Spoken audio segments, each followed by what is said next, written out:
Cheryl French, Cambridgeshire Horizons Delivery Manager. So Cheryl, can you give us a quick introduction to what the CRIF is all about? It's a project that is assessing rising energy bills that we've all been facing over the last few years. It's about trying to find how we can get more energy supply into Cambridgeshire, and it's also about low carbon energy. And what's been happening with the CRIF since we first talked about it? We've been doing a lot of work around trying to find out how in the future we're going to need energy, how much we're going to need, and just how we're going to produce that energy. We've also been talking to lots of different people. So for example, we've been talking to community groups, people have been talking online about renewable energy, we've been talking to businesses, we've been talking to some of our public sector colleagues to find out what they think the CRIF project should look like and help to shape it. And what are the next steps then? Are people going to remain involved?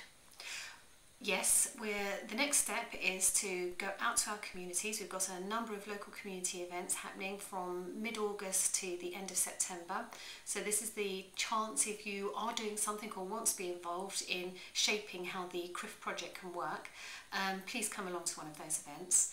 We're then also talking to business and running workshops in October for business and the public sector, and we're going to wrap this all up with another big event in November, which is bringing all your discussions, all our research together to see what we can do together to deliver our ambitions around supporting energy bills, more energy infrastructure, and more security of energy supply.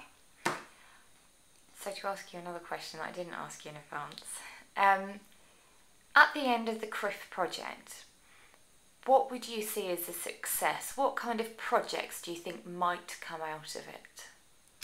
There's a lot of creativity already in our community. So if I was thinking from the community side, I would like to see projects that are happening on the ground. So for example, we've got a project in Gamlingay which is being led by Bridget Smith called the Eco Hub that's already delivering renewable energy.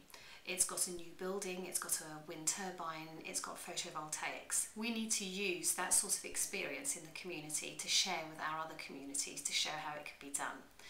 We've got a project in Histon and Impington around putting 500 photovoltaics or PVs on roofs. This is going to help people save money and perhaps in the long term generate money through the feed-in tariff. We want other people to have that opportunity. So a success for us will be if we can help communities develop energy generating schemes and that the community gets money and benefits out of doing that. Success for business is whether we can help businesses be providing new energy services infrastructure, so products and services, that we can build up the clean tech sector so that you've got more of a market in Cambridgeshire and that you can then use that market to go into the international and global market. But locally, we would just want them to be able to reduce their bills. If I was talking about the public sector, we want the public sector to take leadership here. We want them to use their assets, so we have large amounts of assets across all the public sector to be able to generate energy, so this could be PVs on roofs or it could be supporting district heating schemes. So for me, success is that we've got delivery on the ground. Great. And the CRIF talks about all different types of renewable energy. Is it biased towards any type of renewable energy, or is the project really open? The project, it's a good question. We often find that when people talk about renewable energy, they just think about wind. Wind is just one of the technologies that we're looking at, but there are a lot of other technologies which are as important, or in some cases even more important. For example, waste to energy is very, very important for the future. Our critical issue is how we get renewable heat for the future. That's a big problem. So we need to be looking at how we can get district heating schemes into cities and how we can then find the energy sources to support those district heating schemes.